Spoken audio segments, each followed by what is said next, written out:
Hello guys, welcome back my YouTube channel. ഇന്ന് വീട്ടിൽ പൂച്ച കുറച്ച് ദിവസമായിട്ട് ഞാനായിട്ട് ഇണങ്ങിയിട്ടുണ്ട് കേട്ടോ. ഇണങ്ങിയെന്ന് പറഞ്ഞാൽ ഒരു 4-5 ദിവസം മുമ്പായിട്ട് എന്നെ കാണുമ്പോഴൊക്കെ ഓടുന്നതിന് കേട്ടോ. ഇത് കുറച്ച് വഴി ഞാൻ ഇറങ്ങി വരുമ്പോൾ വഴീൻ്റെ കുറേ ദൂരെ അവിടെ വണ്ടീൻ്റെ അവിടെയൊക്കെ പോയിട്ട് ഇങ്ങനെ നിൽക്കുകയൊക്കെ ചെയ്യാം.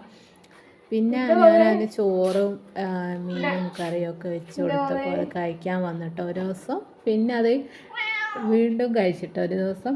പിന്നെ ഞാൻ വരുമ്പോൾ അത് എന്നെ വെയിറ്റ് ചെയ്ത് അവിടെ കിടക്കുന്നുണ്ട് കേട്ടോ മുറ്റത്ത്. ഇത് ഇണങ്ങുന്ന പൂച്ചയാണല്ലോ എന്ന് വിചാരിച്ചു. ഇവിടെ പ്രസവിച്ചിട്ട് വേറെ ആരെടുത്തോ ഉണ്ടായി വളർന്നതാണോ എന്ന് അറിയില്ല കേട്ടോ. ആള് നല്ല നല്ല അടിപൊളി ഗോൾഡൻ ബോയാണ്. ചങ്ങായി ആനക്കുട്ടി ചങ്ങായിയാണല്ലോ.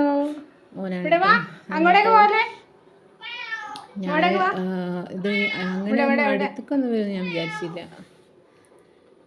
പിന്നെ ഇപ്പം ഇന്ന് ഞാൻ വീട്ടിലുണ്ട്. എന്നപ്പോൾ ഞാൻ വെറുതെ ബാക്കിലോട്ട് മുറ്റത്തേക്ക് പോയി നോക്കുമ്പോൾ അവിടെ കിടക്കുന്നത്. അപ്പോൾ ഞാൻ വിളിച്ചപ്പോൾ വന്നിട്ട് പിന്നെ ഞാൻ അടുത്ത് പോയിട്ട് കുറച്ച് തലോടൊക്കെ ചെയ്തതിന് ശേഷം ഒന്ന് പിടിച്ച് നോക്കിയിട്ട് അതിനെ.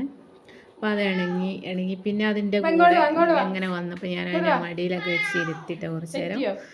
അപ്പോൾ അതിന് ഞാൻ 2-3 പ്രാവശ്യം ഫുഡൊക്കെ കൊടുത്തല്ലോ. അതിൻ്റെ സ്നേഹപ്രകടനമാണ് കേട്ടോ. അപ്പോൾ അത് വിളിച്ചിട്ടൊക്കെ വരുന്നുണ്ട്. അപ്പോൾ ഞാൻ വീടിൻ്റെ കിച്ചണിൻ്റെ അവിടുന്ന് ഞാനിങ്ങനെ വിളിക്കുമ്പോഴൊക്കെ അത് അടുത്തേക്ക് വരുന്നുണ്ട്. പിന്നെ നമ്മളെ കാലിൻ്റെ അടുത്ത് വന്ന് ഈ പൂച്ചകൾ നമ്മളെ കാലിൻ്റെ അടുത്ത് വന്നിട്ട് സ്നേഹം പ്രകടിപ്പിക്കുക കേട്ടോ ചെയ്യുന്നത്. അപ്പോൾ ഞാൻ ഏകദേശം കുറേ മൃഗങ്ങളായിട്ടും പെട്ടെന്ന് ഇണങ്ങും. എന്താണെന്നറിയില്ല, ക്യാരക്ടർ എങ്ങനെയാണ്. നമ്മൾ പറയാറില്ലേ, മനുഷ്യരെക്കാളും ഏറ്റവും നല്ലത് മൃഗങ്ങളാണ്. നമുക്ക് കൊടുത്ത സ്നേഹം തിരിച്ചു തരുന്ന ആളുകൾ എന്ന് പറഞ്ഞാൽ മൃഗങ്ങൾക്കേ പറ്റുള്ളൂ. അപ്പം അങ്ങനെ ഒരാളെ അടുത്ത് കിട്ടി. ഞാൻ അവനായിട്ട് കൂട്ടായി. ഞാൻ അവൻ ഇടയ്ക്കിടയ്ക്ക് ഇവിടെ വരും.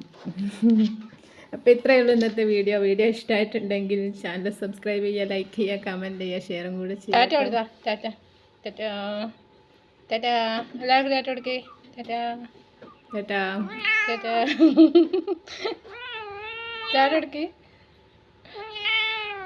വീഡിയോ വൈൻഡപ്പ് ചെയ്യട്ടെ പറയേ. എന്നിട്ടോ വീഡിയോ വൈൻഡപ്പ് ചെയ്യണ്ടേ പറഞ്ഞേ.